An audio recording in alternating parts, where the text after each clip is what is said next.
também, vou citar dois exemplos que são daqui do Rio de Janeiro, que são da Maré. Um deles era o Festival de Comida de Favela da Maré, que também, de novo, ele trouxe para a gente a tal da singularidade, da relevância, né? Quer dizer, era uma forma de você premiar iniciativas dentro da comunidade que discutiam o que era a gastronomia contemporânea, popular, e tinha um caráter realmente de fomento àquela cena, né, cultural. Então, o que basicamente pediu foi esse apoio para a gente, para viabilizar esse festival.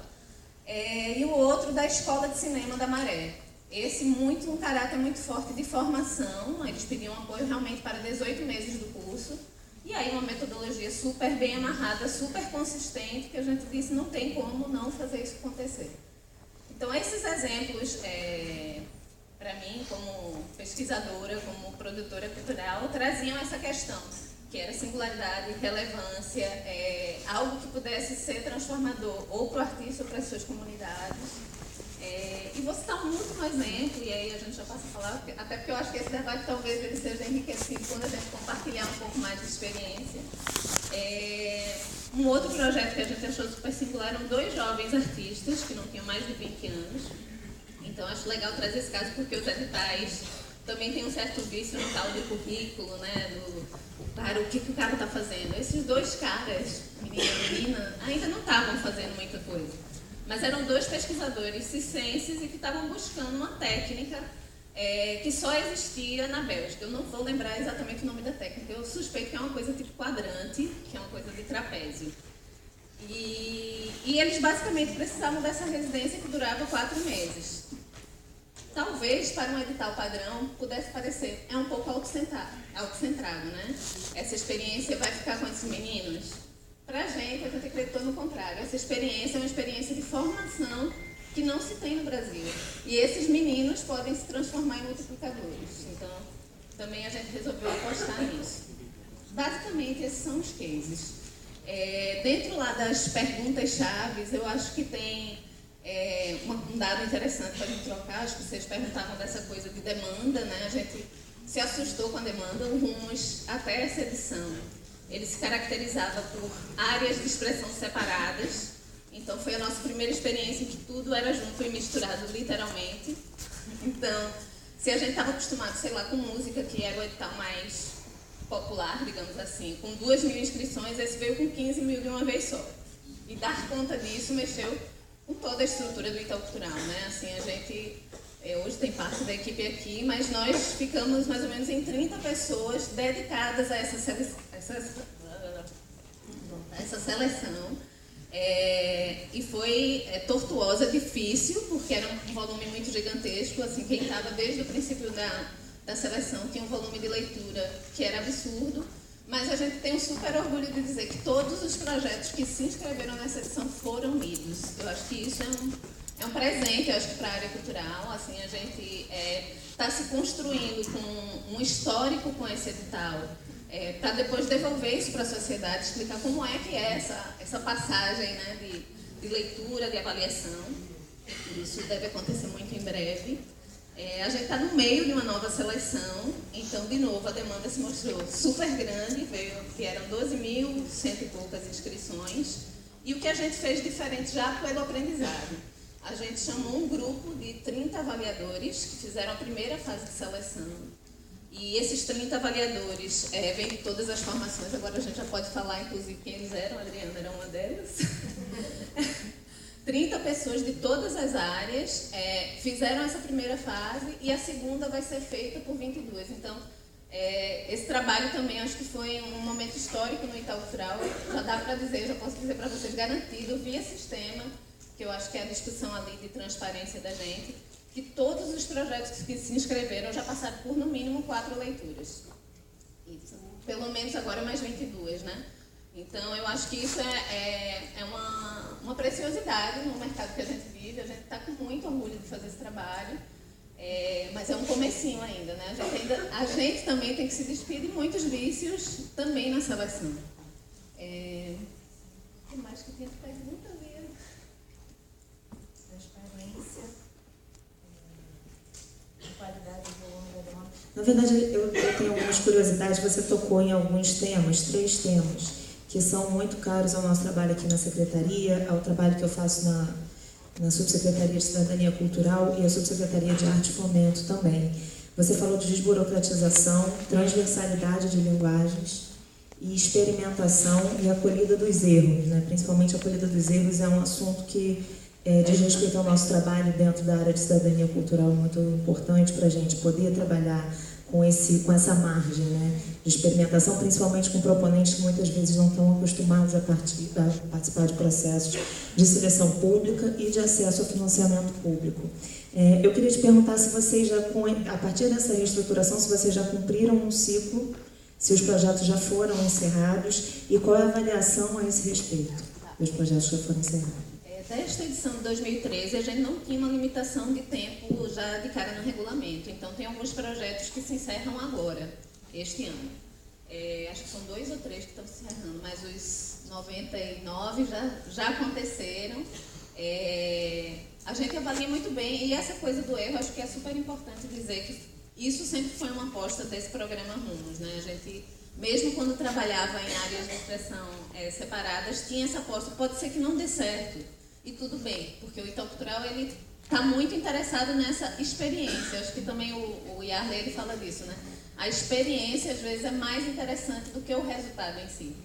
Então, era isso. Essa experiência dos 2 meninos de Campo Grande, fazer uma técnica na Bélgica, tinha risco de não acontecer nada, né? E para a gente aconteceu. A gente tem um super relatório deles, a gente tem eles em vídeo já fazendo isso. A gente sabe que essa carreira ela vai ser transformada de alguma forma pelo programa. E isso para a gente é interessante.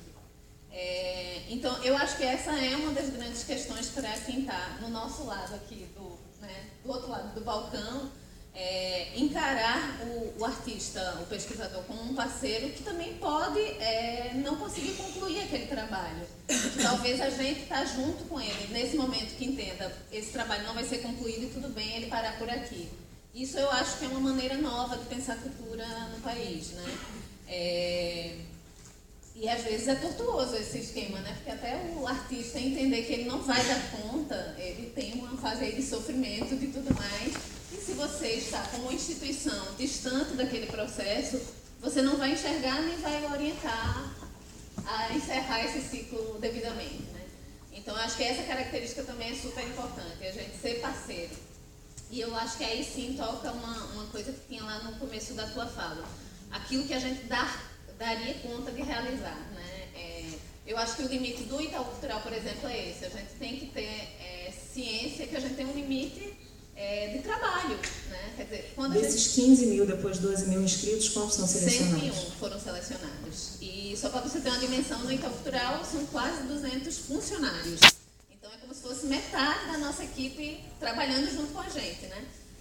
Isso tem uma demanda, né? Quer dizer, na minha equipe tinha uma pessoa focada em 9 projetos, na equipe do Educativo da Voc está ali, tinha mais um tanto. A gente dividiu esses projetos pela instituição porque a ideia é essa, é acompanhar do começo até o último dia.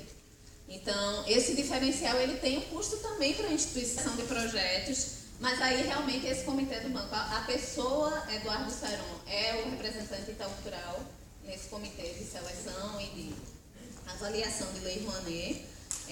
Saron é o grande consultor do Banco Itaú para todos os projetos e todas as ações culturais, mas esses projetos realmente não passam uma dinâmica Itaú Cultural. Eles são discutidos nesse comitê que é formado aí pela gestora, vice-presidente do banco, o próprio Roberto Setúbal. Tem uma dinâmica interna do banco, eu imagino que sejam 12 ou 13 pessoas, mas são grandes executivos que têm esse foco um pouco de público externo. Então, todos que se relacionam ou com marketing ou com relações governamentais participam do comitê. Ele tem uma gerência de transparência e exatamente, totalmente independente. Então, é uma linha de atuação realmente do banco. O Itaú Cultural faz essa gestão de apoio. Na minha equipe tem 4 pessoas que ajudam nessa relação de parceria. Então, uma vez que são selecionadas, é a minha equipe que liga para as pessoas, faz os primeiros trâmites. Camila.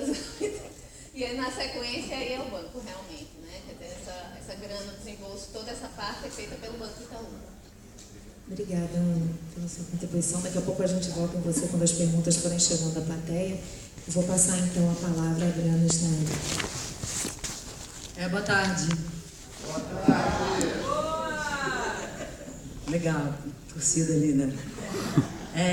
Bom, queria agradecer o convite e queria parabenizar também o secretário Marcelo Calero pela iniciativa de realizar esse seminário do fomento.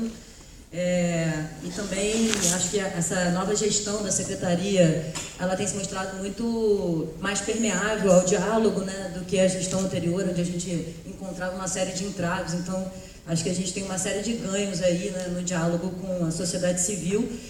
Então, parabéns e que continue se abrindo cada vez mais para essa escuta, né, para essa permeabilidade.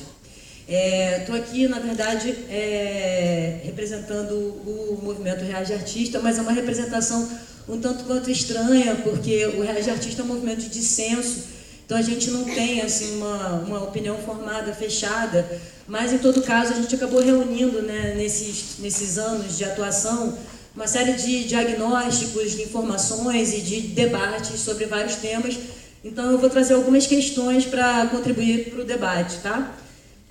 Muitas dessas questões então estão sendo mediadas pelo meu próprio pensamento. Então, nesse sentido, eu estou falando em nome do Reage Artista, mas também não estou. É isso. Bom, queria começar que a gente pensasse, assim, eu tomei a liberdade um pouco de transversalizar as perguntas e alguns textos que vocês colocaram ali naquelas informações sobre o fomento. Então, eu vou tecer alguns comentários sobre isso, né? Acho que a primeira coisa que a gente tem que pensar é que os modelos dos modos de produção, né, eles estão em crise, assim. Tem uma certa falência num certo modelo, num certo modo de produção. Eu acho que é isso que a gente tem que atacar e tem que se abrir e se dilatar para pensar que novos modelos são esses, né? Eu acho que o campo da criação ele não é só mais um campo da criação, o lugar da criação, seu lugar de inovação. O lugar da produção ele tem que acompanhar esse lugar da criação e ele também tem que se inventar, né, permanentemente. Então não existe um modo de produção, são vários modos de produção e essa reinvenção ela tem que ser permanente. Então, os editais, que são mecanismos legítimos, né, de incentivo aos projetos, eles não dão conta do que pode ser toda essa gama de incentivos, né, e de necessidades do campo da criação em artes e no campo da cultura. E os editais, então, eles, nesses últimos 20 anos, nesses últimos 30 anos, né, que a gente tem o desenvolvimento desse tipo de política na área da cultura e na área das artes, a gente acabou criando um modo de formatação engessado, ou seja, a criação está tendo que se adaptar aos modelos de editais e não o contrário. E, na verdade, os editais têm que acompanhar a lógica da criação e não o contrário, né? Então, nós, produtores, gestores, artistas, a gente acaba tendo que enquadrar o tipo de trabalho, né, no campo da criação que a gente faz a modelos de edital. Ao fazer isso, a gente está cerceando as possibilidades grandes, né, de ações dos nossos projetos e a gente está fazendo uma inversão, porque, na verdade, os editais eles têm que ir acompanhando permanentemente, né, esse arejamento, nessas mudanças dos modos de produção. Nesse sentido, a experiência do Rumos, tenho várias críticas, mas não cabem aqui agora, mas um ponto interessante é exatamente essa fluidez dessa última edição, onde, na verdade, o edital pouco fala em termos de formato. Você, como criador, você pode propor, né, que tipo de projeto você quer fazer, sem fronteiras de linguagem, sem fronteiras de áreas. Então, você pode ter um projeto de montagem de espetáculo que envolva pesquisa, que envolva residência, que envolva circulação, que envolva uma série de coisas dentro da lógica do seu projeto. Então, isso eu acho que é o primeiro lugar da gente pensar, assim. Os editais, eles têm que estar permanentemente se transformando, né? A gente tem, sim, um ganho na SMC, né? Nessa última gestão, tem uma abertura para diversos tipos de projeto, mas acho que o edital de fomento ainda traz um pouco certos anacronismos que eu acho que a gente pode corrigir através dessa escuta mais ampla aqui que a gente já está começando a abrir com esse seminário. Nesse sentido, eu acho que a gente tem que fazer uma reflexão política, sim, sobre os tipos de projeto, né? Eu acho que a gente tem que pensar no termo inovação fugindo, né, dessa ideia da economia da cultura de que inovação tem a ver com lógica de mercado. Para começar, não existe uma lógica de mercado. Isso é uma invenção, né, uma invenção equivocada. Existem várias lógicas de mercado, né? O capitalismo mundial integrado é muito mais ardiloso, ele depende mesmo da apropriação das nossas subjetividades, do nosso campo criativo. Então, ele é muito mais amplo do que uma lógica de mercado. Então, ficar dizendo que existe um tipo de lógica do campo comercial é balela, é caô, e a gente não pode abaixar nossa cabeça para isso, né? Existem várias lógicas. E essas lógicas, na verdade, elas podem acompanhar os projetos que a gente quer desenvolver.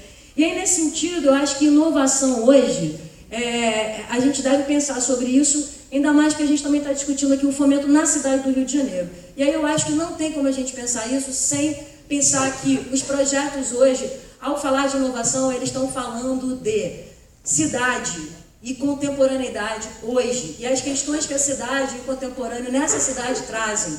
Nesse sentido, esses projetos articulam sim o campo da arte e da política, né? E aí a gente tem que entender esse lugar. É claro que aqui eu também estou falando em nome dos palestinos, né? No seguinte sentido, eu estou tentando falar aqui de um campo de projetos amplos, né? Que estão tentando romper com essas lógicas formatadas, ou com esse campo já hegemônico e que, enfim, faz uso das políticas incentivadoras da cultura com algum sucesso, com alguma fluidez, enfim, porque aderiram a essa lógica que eu estou exatamente aqui questionando.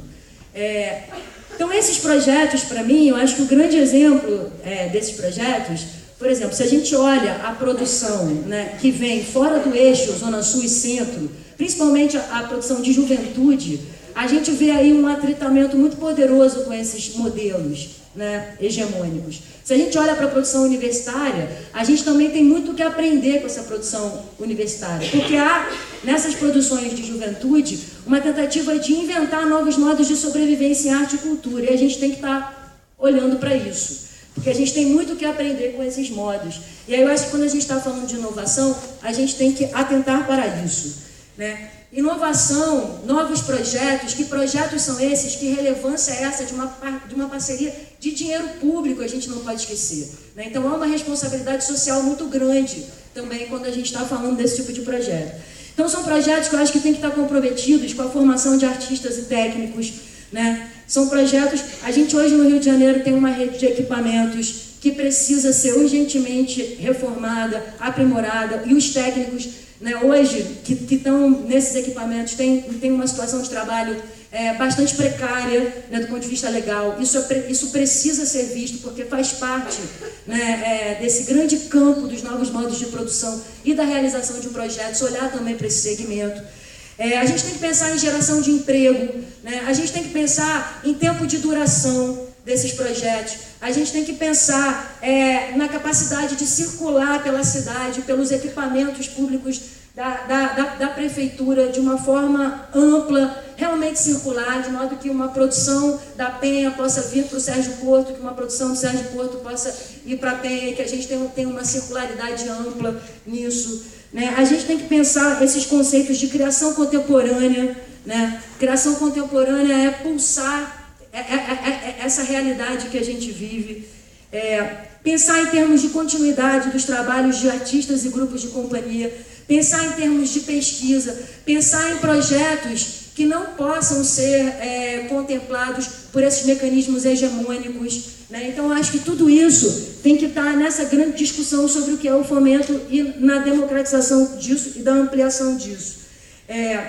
Eu poderia trazer aqui um exemplo, né, de um projeto que eu estou realizando, que realizei junto com o Veríssimo lá na Arena de Cro. A gente fez uma residência de 2 anos lá, em parceria com o Observatório de Favelas, né, onde a gente criou um coletivo novo na cidade e onde a gente pegou uma graninha que era, na verdade, daquela linha de fomento para pesquisa, e a gente transformou essa grana em geração de emprego para 10 atores de vários lugares da cidade que trabalhavam diariamente na arena, fazendo um trabalho de formação e de criação durante 1 ano. Depois a gente ganhou novamente o fomento para a montagem do espetáculo. Ao invés da gente cair dentro do modelo de modo de produção, de ensaiar 2 meses, estrear, fazer uma temporada de 1 mês no Rio de Janeiro, depois para São Paulo e acabou, a gente transformar isso novamente, né, numa atividade de 1 ano, onde a gente realizava ações ou tentava de alguma forma interagir com os policiais da UPP, que estão ali do lado do equipamento da Arena de Cro, com o Parque Ari Barroso, que está ali deserto, que está ali do lado,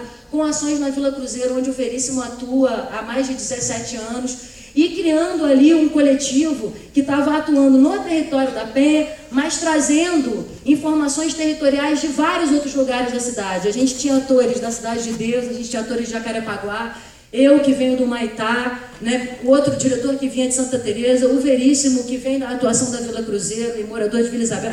Enfim, tinha um tensionamento ali de territórios, num território muito interessante.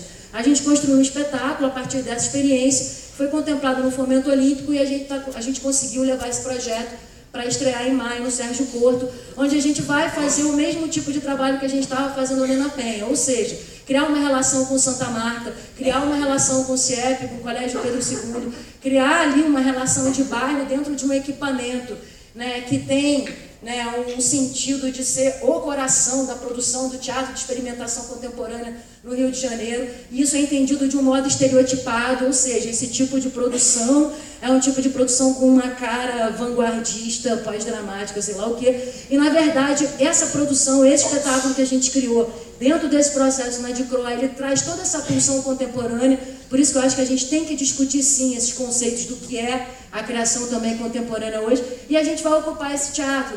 Então assim, estou dando esse exemplo, porque como é que a gente pode, dentro desses mecanismos de fomento, criar, né, espaço para que os projetos possam ter um outro tipo de transversalidade. E nesse sentido a gente tem que questionar sim os modos de produção. Acho também que não tem como a gente discutir fomento pensando que fomento é igual a edital. Isso não é real, né? Aqui, nas palavras da Ana, a gente vai ouvir os outros, né, representantes de empresas que patrocinam e também a SMC sabe que e a gente sabe que é um número super limitado de projetos que são contemplados pelos editais, né? E muitos de nós sobrevivemos pelo edital. Então, como é que a gente sobrevive? Né? De novo aí, a gente tem que inventar outros modelos de sobrevivência e de produção. Para isso, a gente também tem que alargar e queimar mesmo a mufa para pensar que outros mecanismos são esses, né? Que não os privilégios que acabam ocorrendo, né, por negociações de balcão. Algumas dessas negociações são legítimas exatamente porque não tem política pública para determinados projetos, mas outras não, né, acabam virando negociações políticas ali no jogo, enfim, da política carioca. Mas acho que a gente tem que pensar em outros mecanismos, né? Mecanismos de bolsas, esse modelo de residência, né? Essa experiência que a gente teve na DICRO, essa experiência, ela de fato deveria ser estudada, deveria ser discutida com as zonas e arenas, para que a gente pense que, de repente, esse modelo de residência, como a gente experimentou nesses 2 anos na DICRO, isso possa ser, de alguma maneira, servir de inspiração para a construção desses modelos. Me avisa quando falta 5? Para a construção desses modelos nesses outros espaços, de modo a incrementar mesmo esses equipamentos públicos, né? Então, acho que a gente deve pensar, assim, nesses modelos de residência de uma forma muito mais arejada e que amplie também um certo conceito de territorialidade. Eu acho que território não é só contemplar o território ou atuar no território, é gerar problema e tensões nos territórios, né? É criar uma zona de circulação dentro de um próprio território, é criar tensão, é expandir isso, né? Acho que não é só dividir a verba pelos territórios, é muito mais do que isso, né? Acho que a gente deve pensar, assim, uma discussão que o Reage Artista vem tentando ter, mas é bem difícil, porque é uma discussão do campo jurídico, que é pensar na criação de uma lei do artista, né, para a cidade do Rio, um pouco parecida, quer dizer, inspirado na lei lá de São Paulo, né, que mudou um pouco a cara ali, por exemplo, da Praça Roosevelt, a gente fica repetindo isso, vira um mantra. Mas a gente não tem hoje uma lei, né, que poderia ser um mecanismo interessante para os trabalhos de continuidade, para quem tem sede, para quem, né, para manutenção de sede, para trabalhos de pesquisa. E a gente, enfim, a gente tem que discutir isso, né? A nossa não classe artística, ela é muito passiva. Como é que a gente pode, de fato, se mover, né, e pensar, né, aí pressionando o poder público, e junto com o poder público está construindo junto esses pensamentos de ampliar esses outros mecanismos, né? Sim, enfim, são coisas para a gente pensar. Preciso fazer críticas ao fomento, que são ao edital de fomento, são acúmulos que a gente tem ali no Reage.